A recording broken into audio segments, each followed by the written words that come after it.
The day started like any other for the truck driver. The road stretched out long and quiet under a pale blue sky. The hum of the engine and the steady rhythm of tires on asphalt were the kind of sounds that made the world feel steady. He had been driving since early morning, taking a load of fresh produce north through Oklahoma. It wasn't glamorous work, but he liked the peace of the open road. He was a man who found comfort in routine. Every morning before sunrise, he checked his truck. Tires, oil, lights, just the way his father had taught him years ago. He'd been driving trucks for over a decade, long enough to know that the highway had moods of its own. Some days were smooth and easy, others tested your patience and nerve.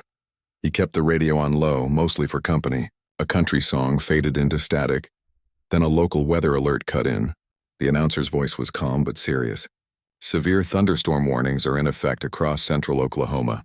Motorists are advised to use caution and seek shelter if conditions worsen. He glanced toward the horizon. The sky, once bright, had started to shift. Dark clouds thickening like smoke, stretching low and wide. He'd seen storms before, but something about this one felt heavier, faster. The air had that strange, tense feeling when everything goes still, right before nature changes its mind. He turned down the radio and focused on the road. A few cars sped past him, maybe trying to outrun the weather. He didn't. He'd learned long ago you can't outrun storms. You just have to find a safe place to wait them out. After another half hour of driving, he spotted a small rest area ahead, a worn-out patch of pavement with a few picnic tables and an old vending machine. He signaled, slowed down, and pulled his truck in. There were 3 cars already parked there. He stepped out and stretched, breathing in the heavy, damp air. The wind was starting to pick up, bending the grass along the roadside. Overhead, the clouds had turned a bruised shade of gray. A couple stood near their sedan, arguing softly, probably about whether to keep driving or stop. A young man sat in a pickup nearby, scrolling through his phone, maybe checking the weather like everyone else. The truck driver walked around his rig, checking the tarp over the produce. The air felt electric, full of tension. In the distance, thunder rolled low and deep. He looked up again and saw a strange swirl in the sky, faint but real, a twisting motion that made his stomach tighten. He'd seen videos of tornadoes before, but it was different when the sky above your head started to move like that. He climbed back into the cab and turned on his CB radio. The channel crackled with chatter, voices from other drivers warning each other. Looks like rotation forming near Highway 81. Anyone headed north? Better find cover. Wind's picking up bad around mile marker 52. He pressed the talk button. This is Big Rig on 40 East, about 5 miles south of the rest area. Wind strong, sky looks ugly.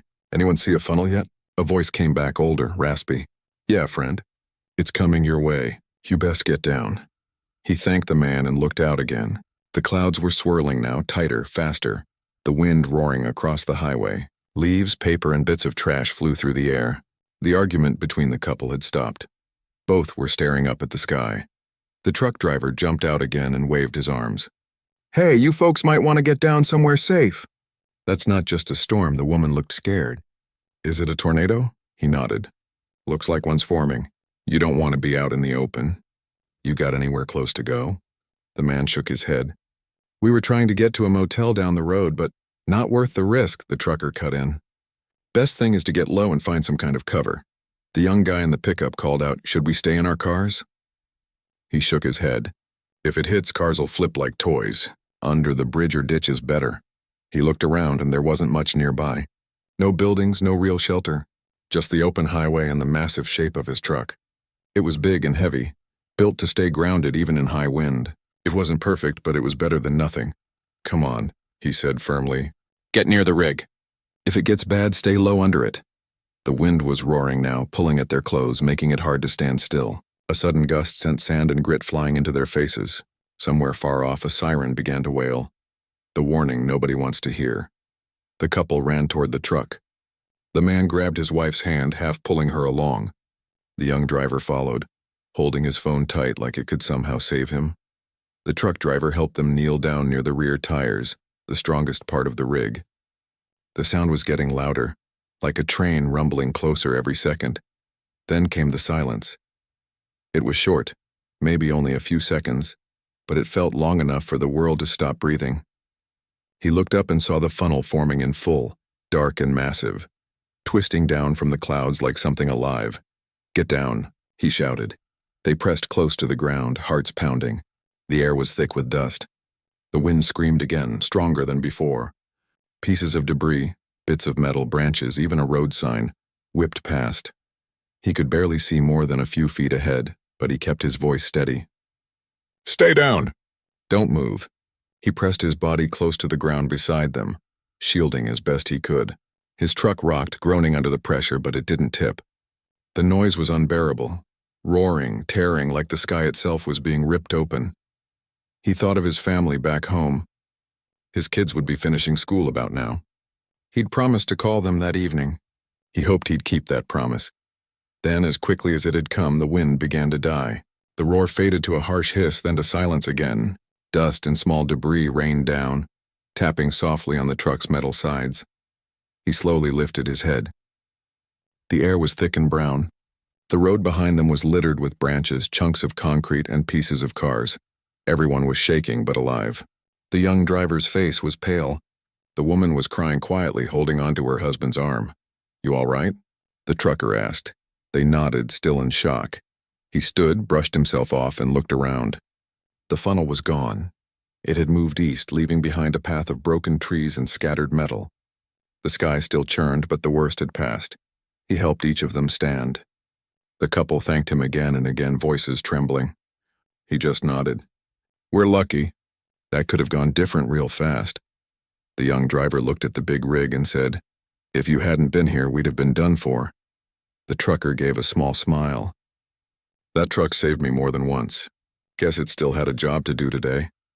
He glanced toward the horizon where the tornado's tail was fading into the distance.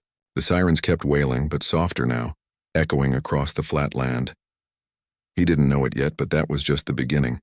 The storm wasn't finished, and before the night was over, he'd find himself risking everything again, this time for people he'd never met, including someone whose name would soon make headlines. But for now, all he could do was catch his breath, check his truck, and hope the road ahead would still be standing when the sky cleared. The wind had settled, but the world didn't feel safe yet. The air was heavy with dust and that strange metallic smell that comes after a storm. The truck driver stood still for a moment, trying to catch his breath. His ears rang from the noise. Around him, the rest area looked torn apart. Picnic tables thrown, signs bent, the vending machine shattered. The couple he had helped were holding each other tightly, whispering in shaky voices. The young man sat on the ground beside them, staring at his phone, though there was no signal and no words that made sense after something like that. The truck driver checked his rig. The windshield was cracked and a few side mirrors were gone, but the body had held up well. He knew what that meant. It was still roadworthy. That was good. In the open country, your truck wasn't just a vehicle. It was your lifeline. He was thinking about maybe heading to a safer spot, somewhere with stronger shelter, when he noticed movement down the highway. It was faint at first, a flicker of something shiny in the distance. Then he saw it more clearly. A car had gone off the road and into the median. He squinted through the haze. The car looked badly damaged. One of the doors was bent backward and smoke was rising from the hood. "Stay here," he told the others. "I'm going to check that out." The woman called after him, "Be careful."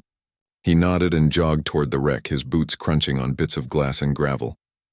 The air still whipped in small bursts of wind, tugging at his jacket. The road was eerily empty now. No cars moving, no engines running, just silence and the moaning of the wind through the broken signs. When he reached the car, he could see it had been hit hard. The roof was partly caved in and the front windshield was smashed. Inside, through the cracked glass, he could see people. 3 of them. A man slumped in the driver's seat, a woman in the front passenger seat, and a small child in the back crying softly. The truck driver's heart jumped. He pulled at the driver's side door, but it wouldn't move. It was jammed tight. He ran around to the passenger side and tried that one instead. It creaked open with a loud groan. "Hey," he said quickly, leaning in. "Can you hear me?" The woman turned her head, eyes wide and wet with tears. "Please," she said, her voice shaking. "He's not moving." "My husband, he's hurt." The truck driver looked at the man. There was blood near his hairline and his chest was barely rising and falling. The little boy in the back seat was crying harder now, calling for his dad. "Okay," the trucker said softly. "We're gonna get you out, all right? But we need to hurry. The storm's still moving. Might come back around." The woman nodded weakly, clutching her seatbelt. He reached in and unbuckled her, then carefully helped her out. She stumbled, but he caught her. "Sit down right there," he told her, pointing to a patch of grass away from the car. "Stay low and I'll get your boy." He leaned into the back seat next, trying to calm the child. "Hey, buddy, you're okay. I'm here. We're gonna get you out, okay?" The boy's eyes were wide, his cheeks streaked with tears. He reached for the man's hand in the front seat. "My dad's not waking up." "I know," the trucker said gently. "Let's get you out first and then we'll help him." He unbuckled the seatbelt and lifted the boy carefully into his arms. The child clung to him tightly, burying his face in the man's chest. The wind picked up again, sharp and cold. He set the boy beside his mother and ran back to the car. The driver was still unconscious. The trucker checked for a pulse. It was there, faint but steady. That was something. He needed to get him out before the weather turned again. The air had that strange feel again, a shift in pressure that told him the storm wasn't done yet. He'd been through enough of these to recognize the signs. He pulled hard on the seatbelt, but it was stuck. The clip was jammed tight. He looked around and spotted a piece of broken metal from the side of the car. Using it like a wedge, he pried at the buckle until it snapped free. "Come on, man," he muttered under his breath, hooking his arms under the driver's shoulders. "You gotta help me out here." It took everything he had to pull the man free from the car. The driver was tall, solidly built, dressed in a suit that was now torn and covered in dirt. As he dragged him out, the woman gasped. "Please, He's alive," the trucker said, still catching his breath. "We just need to get to cover." The air around them began to roar again, louder than before. He looked up and saw the sky swirling once more, another funnel cloud forming not far away. "Go," he shouted. "Run toward the truck." The woman grabbed her son and started running as fast as she could, fighting against the wind. The trucker lifted the man over his shoulder, his legs trembling from the effort, and followed. Every few seconds he had to stop and brace himself as the wind tried to knock him off balance. The sound was unreal, a deep, constant growl that grew louder with every step. The wind ripped branches from trees, flinging them across the field. The sky turned almost green. "Keep moving," he shouted, though his voice was nearly swallowed by the noise.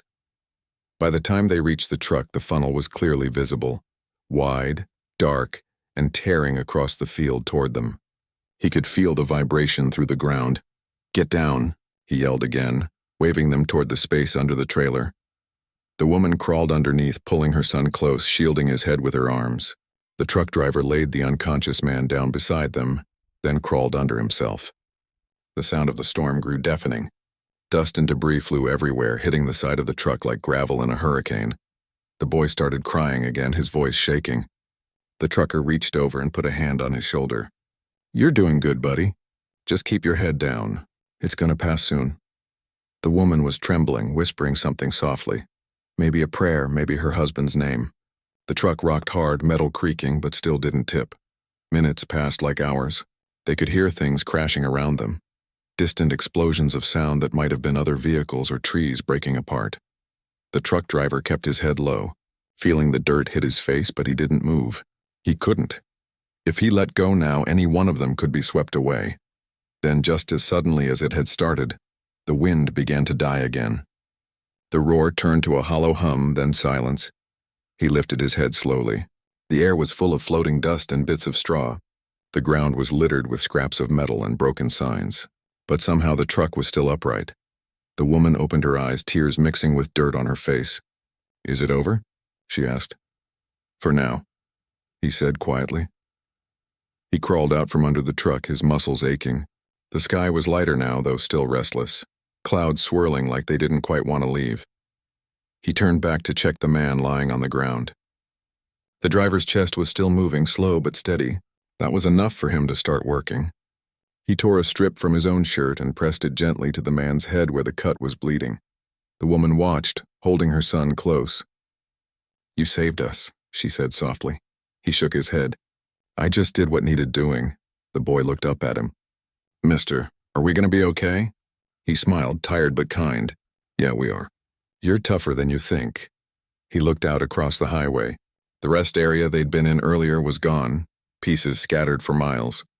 The couple and young man he'd left behind were nowhere in sight, though he hoped they'd made it out safe. Sirens wailed faintly in the distance now. Help was coming.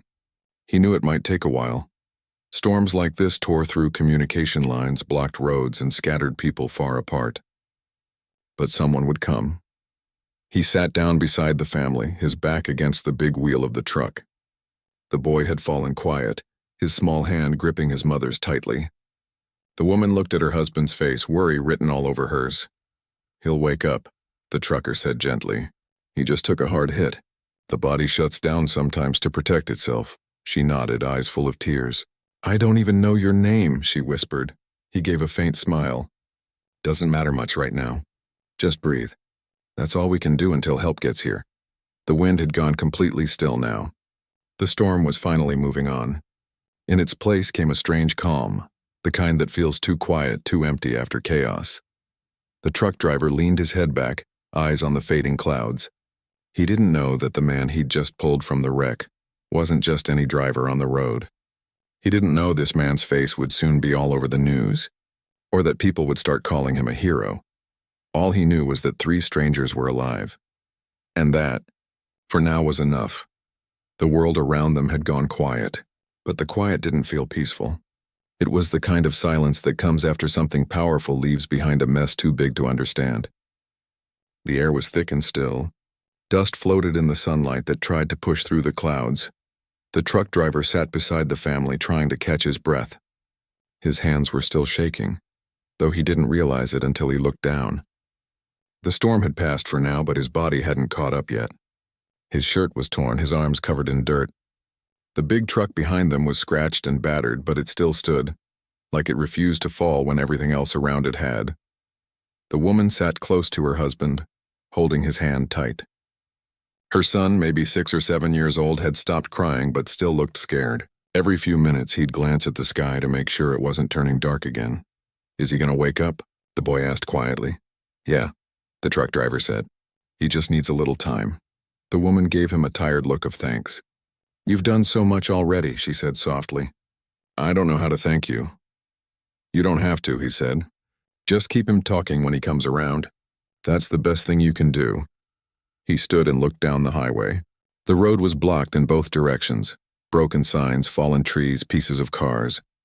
He knew rescue teams would be coming, but it might take hours for them to reach this stretch. Until then, they'd have to make do. He walked back to his truck and climbed up to check the cab. The windshield had a web of cracks, but the engine was fine. The radio still worked too. He tried calling out on the CB channel. "This is Big Rig on 40 East. I've got injured travelers out by the rest area near marker 52. Anyone hear me?" Static filled the speaker. He tried again. "This is Big Rig calling for help. I've got 3 people, 1 injured bad. Anyone in range?" Finally, a faint voice came through. "Copy that, Big Rig. Roads are blocked west of you. We're sending emergency crews, but it'll take time. Sit tight if you can," he exhaled slowly. At least someone knew they were out there. He climbed down, grabbed a first aid kit from the side compartment, and went back to the family. The woman's husband was still unconscious, but breathing better now. The cut on his head had stopped bleeding. The truck driver cleaned it gently with what supplies he had. The woman watched every move, her eyes full of worry. "You're doing good," he told her. "He's holding steady. Are you sure he doesn't need a hospital right now?" "He does," the trucker admitted. "But if we try to move him too far, we might make things worse. Best to keep him still till help comes." She nodded slowly, squeezing her husband's hand again. The boy was sitting cross-legged beside them, playing with a small toy car he must have taken from the wreck. It was scratched up, missing 1 wheel, but it seemed to calm him. The truck driver watched him for a moment. The kid reminded him of his own son, about the same age, who always waited for his dad to call when he was on the road. "You like trucks?" the driver asked, trying to lighten the air. The boy nodded. "My dad says when I grow up I can drive one. The big ones like yours." The driver smiled. "You'd make a good one. Takes patience, though. Long hours. But the road teaches you things." The boy looked curious. "Like what?" "Like when to keep going and when to stop," he said quietly. "And how to help when someone needs it." The boy nodded. his small fingers running over the dented toy. The wind blew softly now, carrying bits of paper and leaves. The air had that clean smell that comes after rain, though the ground was still muddy. The truck driver stood and scanned the area again. Far off, he could see shapes moving. Maybe other cars, maybe people coming from nearby farms. He thought about walking down the road to check, but he didn't want to leave the family alone. He went back to the truck and pulled out some water bottles and snacks. He handed one to the woman. "You should drink," he said. "Shock can sneak up on you." She nodded and took a sip, hands trembling. "I still can't believe what happened," she said. "We were just driving to a town meeting. It all happened so fast. One minute we were talking, the next."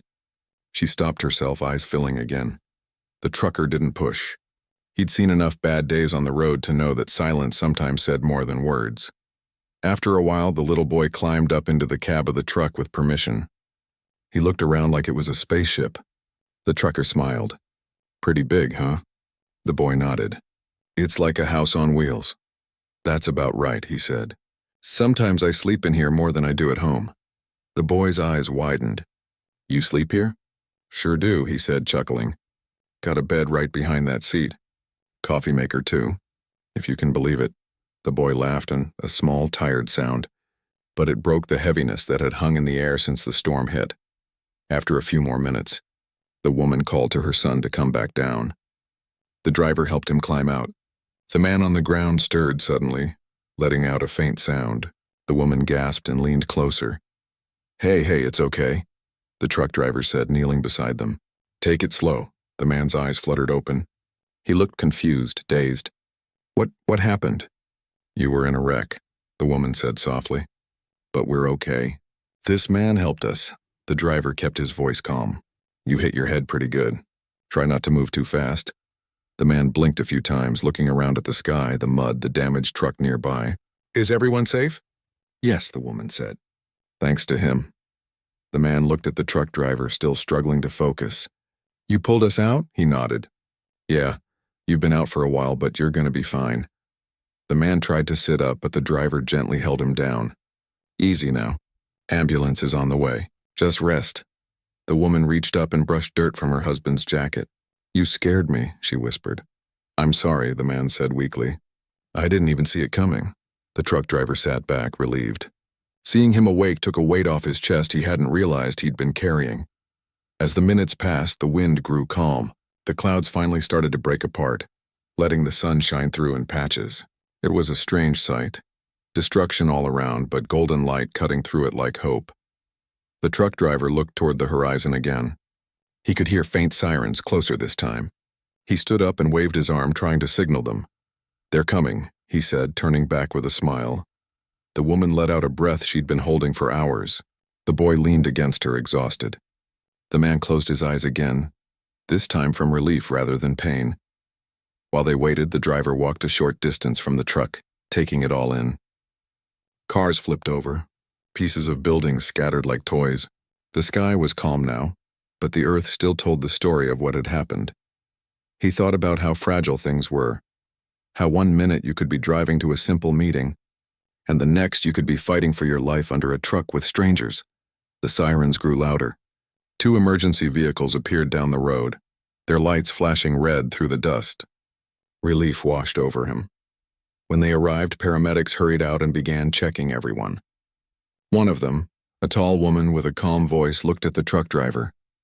"Are you the one who called this in?" "Yes, ma'am," he said. "They were trapped in the car back there." He hit his head, but he's breathing fine now. She looked at the wreck, then back at him. "You did good work," he just shrugged. "Did what anyone should," the woman smiled. "Not everyone does." He stepped back as they lifted the injured man onto a stretcher. The wife stayed close, holding her husband's hand, the little boy walking beside her. Before they were loaded into the ambulance, the woman turned to the truck driver again. "We'll never forget what you did," she said. "Never." He nodded, a little embarrassed by the attention. "Just glad you're all right." As the ambulance drove off, he stood there for a while, watching the flashing lights disappear into the horizon. The rest area was quiet again. He turned back to his truck and leaned against it, feeling the warmth of the sun on his face. The storm had tested everything, his nerves, his strength, his will, but it hadn't broken him. He didn't know who that man really was. Not yet. To him, they were just people who needed help. But deep down, he felt something had changed. Maybe it was the way the woman had looked at him with pure gratitude, or the way the boy had smiled despite everything. Whatever it was, it reminded him why he loved the road, not just for the miles or the freedom, but because every now and then, life put you in the right place at the right time. And sometimes, that was all it took to make a difference. The rescue team stayed at the site for hours, checking every inch of the wrecked highway. The truck driver helped where he could, lifting branches, clearing pieces of metal, holding lights for the medics. The sound of engines, radios, and voices replaced the silence that had hung heavy after the storm. As the last injured people were being taken away, the sun was setting behind the broken trees, painting the sky with orange and purple light. It was strange how something so beautiful could come after something so violent. The truck driver sat on the back bumper of his rig, drinking from a half-empty water bottle. His arms ached and every part of his body felt heavy, but his mind was still alert. He'd seen storms before, but never one that tore through people's lives like this. One of the paramedics walked over and sat beside him. She looked tired but grateful. "You did a lot today," she said. "If you hadn't stopped, that family might not have made it." He wiped sweat and dirt from his face. "Just did what anyone would do," she smiled. "You'd be surprised how many people drive right past." He didn't answer. He just looked down the road where the ambulance had gone. He was thinking about the boy, the mother, and the man who'd finally opened his eyes before they left. He hoped they were all right. When the rescue crew started packing up, he stood and looked at his truck. The front bumper was dented, the mirrors cracked, and the paint scratched by flying debris. But it still looked strong. He'd driven through storms before, and like always, it had held its ground. He climbed into the cab and started the engine. The low rumble felt comforting, familiar, a sound he could trust. He called into dispatch to report the delay, keeping his voice calm. After a short while, a sheriff's deputy walked up to his window. "You're the driver who helped out earlier, right?" "Yeah," the trucker said. The deputy nodded. "That man you pulled out of the car, turns out he's someone important. Names on a lot of signs around here." The truck driver frowned. "Someone important?" The deputy smiled slightly. "Yeah, that was Senator Whitfield. He's been representing this state for years." The words took a second to sink in. The trucker leaned back in his seat. "A senator?" "That's right. His wife and kid were with him. They're saying you saved their lives." The truck driver rubbed the back of his neck, almost embarrassed. "Didn't matter who they were. Just saw people who needed help." The deputy nodded. "Well, he'll want to meet you again, I'm sure of that. Word like this spreads fast." He tipped his hat and walked off. The trucker sat quietly for a long time after that. The night had fallen completely now, and the stars were faint above the wrecked highway. He didn't care much about fame or names. To him, people were people. Titles didn't matter when the wind was tearing through everything. He decided to stay parked for the night. The roads were still a mess, and there was no point in pushing forward until morning. He cleaned up a bit, ate a sandwich from his cooler, and leaned back in his seat. The radio played soft music in the background. As he stared out at the dark fields, he thought about how strange life could be. One morning, he was just another man doing his job. By nightfall, he'd been part of a story that would probably be told in newspapers and on television, but he didn't feel like a hero. He just felt tired, and thankful it hadn't been worse. He closed his eyes for a bit, but sleep didn't come easy. The sound of the tornado still echoed in his mind. That endless roar, the shaking ground, the way the air had seemed alive with power. He saw the faces of the family again, the fear in the woman's eyes, the boy's tiny hand gripping his sleeve. Around midnight, his phone buzzed. He picked it up. It was a number he didn't recognize. "Hello?" he said. A voice on the other end sounded quiet but warm. "Is this the truck driver who helped us today?" He recognized it instantly, the woman from the car. "Yeah," he said, sitting up a little. "How are you all?" "We're okay," she said. "We're at the hospital. The doctor said my husband's going to be fine. He's resting now. I just wanted to thank you again. You saved our lives. I'm glad you're safe," he said simply. "That's all that matters." She paused for a moment. "You know, when I told the nurses what happened, they didn't believe me at first. Said it sounded like something out of a movie. My husband wants to meet you again when he's better. He said to tell you he owes you one." He smiled softly. "You don't owe me anything. I was just passing through." "Well," she said, "sometimes the right people pass through at the right time." They said goodbye, and he hung up. He sat there for a while, staring at the dark road ahead. The night was quiet now, just the sound of crickets and the hum of the truck's engine. The next morning came bright and clear, as if the storm had never happened. The world smelled like wet soil and new air. The truck driver checked his rig again, tightened a few bolts, and decided it was time to get back on schedule. When he stopped for fuel at the next town, he noticed people staring at him. A few whispered as he walked by, others nodded respectfully. He didn't understand at first until he saw a newspaper on the counter at the station. The headline read, "Unknown Trucker Rescues Senator and Family from Tornado." Below it was a photo, a grainy image of his truck sitting on the side of the highway, the big rig towering over the wrecked car. He stared at it for a long moment. His stomach tightened. He hadn't told anyone his name, but somehow they had found him, maybe through the rescue crew. Maybe through the radio. He didn't know.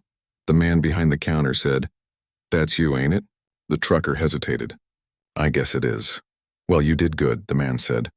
"World could use more folks like you." The trucker gave a small smile and nodded. Just doing what felt right. He paid for his fuel and drove off, trying to ignore the attention. But as the miles rolled by, he realized it wasn't something he could outrun. Every radio station he tuned to mentioned the story. Some called him the highway hero. Others just said the mysterious trucker. He kept driving, not saying a word. He didn't like being the center of anything. For him, the road was supposed to be quiet, a place where you could disappear for a while. By that evening, he reached a small diner he often stopped at. It was a familiar place with old booths, neon lights, and the smell of coffee always hanging in the air. When he walked in, the waitress smiled wide. "You're the man from the news," she said. "The one who saved that senator." He sighed softly. "I didn't save a senator. I helped a family," she nodded, smiling. "Well, either way, you did something special." He ordered a cup of coffee and sat by the window. Outside, the highway stretched endless and empty. He thought about turning off his phone for a while, maybe avoiding the noise. But deep down, he knew this story wasn't going away soon. A few minutes later, a man in a suit walked into the diner. He looked official, holding a small folder. He approached the trucker's booth. "Excuse me," he said politely. "You're the driver who helped the Whitfield family, correct?" The trucker nodded slowly. The man smiled. "Senator Whitfield asked me to find you. He wants to thank you in person, privately, before the media gets to it." The trucker hesitated. He didn't want the spotlight. But he could tell this wasn't about fame. The senator just wanted to shake his hand. "All right," he said finally. "Tell him I'll come by." The man handed him a card with an address and a time. That night, the trucker parked near a motel and sat quietly in his cab, staring out at the dark highway again. He thought about everything that had happened, how one storm had changed so much. He wasn't thinking about the senator or the news. He was thinking about the simple fact that people had lived, that the boy had smiled, that the mother had stopped crying. That was enough. He leaned back, turned off the radio, and let the quiet settle in. Somewhere far away, cameras and reporters were already preparing to tell his story to the world. But out here in the soft hum of the truck, he was still just a driver, one man on the open road, waiting for morning. The next morning came bright and calm, as if the world was trying to make up for what it had done the day before. The sky was clear, the air was soft, and sunlight touched the wet fields on both sides of the road. The trucker sat behind the wheel for a long time before starting the engine. He wasn't in a rush. After everything that had happened, the quiet felt good, like a breath he'd been holding had finally been released. He remembered the card the man in the suit had given him. The senator wanted to see him that afternoon. He wasn't sure what to expect, but he knew it would be polite to go. He wasn't the kind of man who looked for attention, but he respected gratitude. And if someone wanted to say thank you, he'd listen. By noon, he reached the small town where the hospital stood. The parking lot was full of cars, and a few reporters stood near the entrance holding cameras and microphones. He parked his truck around the corner out of sight and walked quietly toward the side entrance like the man had instructed. Inside, everything smelled like disinfectant and coffee. Nurses moved quickly between rooms and machines beeped softly in the background. When he told the front desk who he was there to see, they called up right away. A few minutes later, the same man in the suit came down to greet him. "Glad you came," the man said with a warm smile. "They're waiting for you upstairs." The trucker nodded and followed him through the elevator doors. When they reached the top floor, the hallway was quiet. The man opened a door at the end and stepped aside.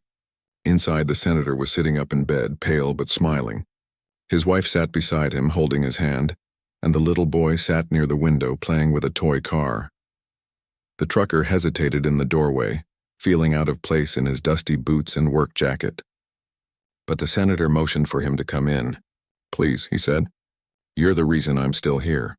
The trucker walked slowly to the side of the bed. "You're looking better," he said simply. The senator laughed softly. "Thanks to you. I don't remember much after the car flipped. My wife told me what you did. You pulled us out when everyone else was running for cover." "I just saw people who needed help," the trucker said. "Didn't matter who." The senator nodded. "That's exactly why it matters. You didn't stop to ask who we were. You didn't care about titles. You just acted. That's rare these days." The room fell quiet for a moment. The boy looked up from his toy car and smiled shyly at the trucker. "My mom says you're a hero," he said. The trucker crouched down to meet his eyes. "Your mom's the brave one," he said softly. "She didn't let go of you for a second." The boy grinned and went back to playing. The senator's wife wiped away a tear and said, "We can never thank you enough. If you hadn't been there." She stopped, unable to finish the sentence. The trucker gave a small nod. "I'm just glad you're all right." The senator reached over to the nightstand and picked up a small envelope. "I know you didn't do this for anything in return," he said, "but I want you to have this. It's a small gesture, a token of our gratitude." The trucker looked down at the envelope and shook his head gently. "You don't need to do that. I didn't do it for money or thanks." "I know," the senator said, "but sometimes gratitude deserves something you can hold on to. Take it, please. It's not a payment. It's a thank you." After a moment, the trucker accepted it quietly and put it in his jacket pocket. "I appreciate it," he said, "really. But I hope one day if you see someone else in trouble, you'll remember what this felt like and do the same." The senator smiled. "That's a promise." As the trucker turned to leave, the senator called out, "Before you go, I want to tell your story the right way, not the media's version. I want people to know that kindness still exists, that courage doesn't always wear a badge or a title." The trucker hesitated at the door. "If it helps people do good, then that's fine. Just don't make it about me. Make it about what anyone can do when they care." The senator nodded slowly. "That's exactly what I'll do." He left the hospital quietly without saying anything to the reporters waiting outside. The wind was soft, the sun warm on his face. He walked back to his truck and climbed into the cab, feeling a strange mix of peace and disbelief. It still didn't seem real. The storm, the rescue, the senator, the news stories. It all felt like something that had happened to someone else. For the next few days, he kept driving. He made his deliveries, stopped at diners, and slept in rest areas like always. But things weren't quite the same. Every time he stopped somewhere, someone recognized him. They'd come up and shake his hand, say thank you, or ask for a picture. It made him uncomfortable, but he always smiled politely. Then one morning, his phone rang again. It was the senator himself. "I have a favor to ask," the senator said. "We're holding a small ceremony in Washington next week. I'd like you to come. Not for publicity, for recognition. You represent something this country needs to see." The trucker was quiet for a long time before answering. "I don't know if I belong at something like that," he said. "You belong more than most," the senator said. "Please think about it." After hanging up, the trucker sat there for a while staring out at the highway. He wasn't sure he liked the idea of being in front of cameras, but maybe it wasn't about that. Maybe it was about showing people that ordinary folks could still make a difference, that you didn't need power or fame to matter. A week later, he found himself standing in a large room filled with people in suits and dresses. The walls were lined with flags and cameras flashed everywhere. He felt out of place in his simple shirt and jacket. But when the senator took the stage and started speaking, everything quieted. "This man," the senator said, pointing to the trucker, "didn't know who we were. He didn't care about titles, politics, or fame. He saw human lives in danger and acted without hesitation. That's the kind of courage we should all look up to. The room erupted in applause, and the trucker felt his face grow warm. He didn't know where to look. When the senator handed him a small plaque engraved with his name, he took it awkwardly, still not sure what to say. He leaned into the microphone and said softly, "I'm just a man who saw people who needed help. You don't need a stage to do the right thing. You just need to care. That's all." The room went quiet again, then filled with clapping. But he wasn't thinking about the sound. He was thinking about that stormy afternoon, about the fear in that child's eyes, the strength of that mother, the shaking ground under his feet. That was the real moment. Everything after was just noise. After the ceremony, he didn't stay long. He thanked the senator and quietly left through a side door, back into the cool evening air. The city was loud, full of lights and movement, but he didn't mind. He was already thinking about the road waiting for him beyond it all. He climbed back into his truck later that night. The highway stretched ahead, endless and open. He turned on the radio. Some country song played softly, mixing with the steady hum of the engine. As he drove under the stars, he thought about how small moments could change everything. He hadn't set out to be a hero. He'd just been a man doing his job, driving through the heartland like he always did. But that day had reminded him, and maybe everyone else, that real strength wasn't about power or position. It was about doing what's right when no one's watching. The miles rolled by quietly. He passed towns, fields, and long empty stretches of road where the sky met the earth. He didn't need headlines or awards. All he needed was the steady rhythm of the tires beneath him, the open road ahead, and the peace of knowing he had done something good. Somewhere, far away, the senator was telling his story again, on the news, in speeches, maybe even in schools. But out here it was just the trucker, the highway, and the long whisper of the wind. And though the world now knew his name, he still felt like the same man he'd always been. Just one driver, doing his part, carrying the weight of miles and memories across an open land that still had room for quiet heroes.